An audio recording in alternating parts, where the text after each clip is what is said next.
Welcome to the 2025 Economic Depression and Preparation Channel. I'm your host, Tony. Thank you for joining me on this Monday, June 23rd, 2025. We are firmly into summer economic times, ladies and gentlemen. And so with that, we must continue to be prepared and abreast of the news, the latest news and interpretation and developments. Please be sure to hit that like button and subscribe button. Lately, YouTube has been unsubscribing people, and just hit the like button and the subscribe button so that you can be notified when the videos drop, whatever time that may be in your region.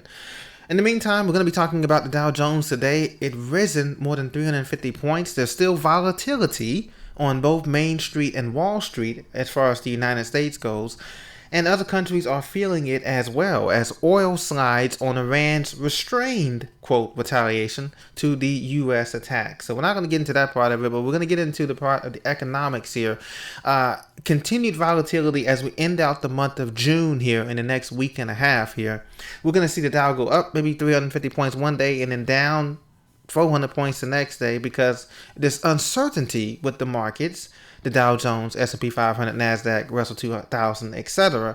Because they don't know if the Strait of Hormuz is going to be blocked, if shipping lanes are going to be clogged up due to this alleged retaliation that's going to be happening over the response to the U.S. attacks over the weekend that was more restrained than expected. So the Dow Jones added about 374 points. And of course, the S&P 500 and NASDAQ followed suit as needed.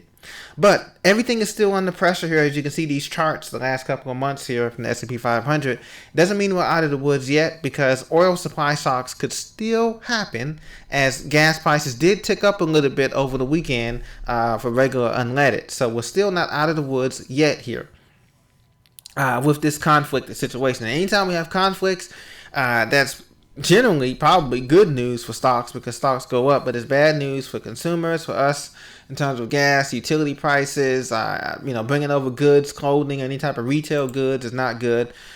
Oil continues to be down, but gold prices, oil was down last week, was up this week, but gold prices continue to go up. Now it's above $3,400 an ounce after the U.S. did their thing with Iran nuclear sites this past weekend. So gold futures opened above $3,400 an ounce. And remember I told you that I think gold is going to hit $4,000 an ounce before 2025 ends here. So we're getting up there now. Gold strong open, of course, follows what happens on Saturday with the conflict here. And let me know what you think here with the current price of gold. Is it going to hit 4K before the end of this year? Do you think the precious metals are a safe haven investment? Obviously, it's hard to make money off precious metals because it's not as liquid as other metals in terms of, selling and getting money from this stuff like real estate or any bonds or T-bills. But let me know your thoughts on the gold-silver debate here. Silver's also been above $35 now an ounce, which is pretty good, the poor man's gold. So Yahoo Finance had this article telling you about how to invest in gold, set your goals, set an allocation, choose a form, consider your investment timeline. Diversification, of course, that's always stressed in any type of investments here, and a backup source of value and wealth in an unlikely economic collapse. Well, that's something that we're heading towards. Most people feel like we're heading towards economic collapse. But the good news is, with the economic collapse in the Western world, the US, UK, Canada, the G7 nations, is that it's a gradual thing. It's not an overnight thing. You wake up and you're in Zimbabwe or you're in that type of thing where you're paying $100 for bread or something like that. And so this has been a blessing in disguise for many of us in America, because it's going to be a slowdown, but it's not going to be a total collapse as many people have been forecasting for here. So with this recession coming, let me know what you think about the gold. The price of gold has risen here, as you can see, up to $3,400, almost $3,400 here in the last couple of months. It's just taken off here, and that could be a good thing or a bad thing in terms of recession, in terms of inflation, I should say.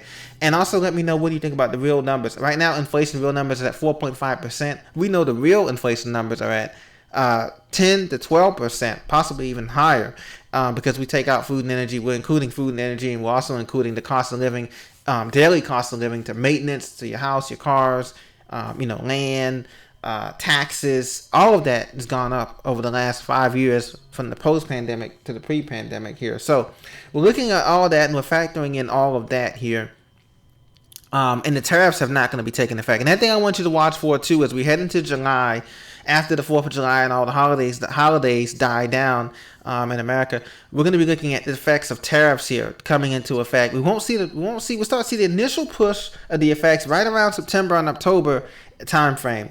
And then after next year, we'll begin to see in 2026, that's when we'll begin to see the mid to more mid-range to full effect of the tariffs that are going to be implemented in this economy. Once again, we're $30 trillion, $37 trillion, $0.5 trillion in debt. And right now we're hanging on, trying to keep the debt payments down, trying to keep the interest rates at a reasonable level so that we can pay our debts, service our unfunded liabilities, more or less, and make this economy work. But at the end of the day, the things that are out of our control are geopolitical conflicts, number one, right, which we've been seeing. Number two, the unemployment rate is out of our control because the job market can only hire and absorb so many new graduates or, experienced workers or retirees returning and stuff like that, or new high school kids. So that's out of our control. But what is in our control is preparing as best we can, learning new skills, whether that's gardening or fishing or carpentry or electrical skills, repair skills, doing your own mechanical repairs to your cars. Those kind of things are in our control. It may not mitigate all of the risk and damages, but it sure beats, relying on FEMA for everything, as if those people in North Carolina, the mountains of North Carolina and Tennessee, those folks in Appalachia, who you see how that worked out, are the people in Katrina. So we have to, that has given us more time to be more self-sufficient, and that's why we are thankful.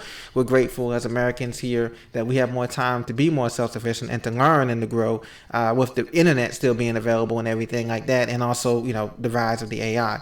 So continue to prepare, ladies and gentlemen. We're also going to have on Wednesday and Thursday, we're going to be talking about the effects of the earnings reports and how companies are trimming back, not just by using AI and kind of reshaping or consolidating both in the private and public sector, but we're going to be talking about how companies are going to be reshaping the benefit package and a lot of these things here in terms of healthcare benefits and what's going to be happening with that in the future with the marketplace. So stay tuned for that and the earnings report, as well as the annual jobs report, weekly jobs report on Thursday, 8:30 a.m. Eastern time. God bless. Talk to you very soon. Hit like, subscribe, comment below, and I'll talk to you very soon next time. Thank you for listening, guys.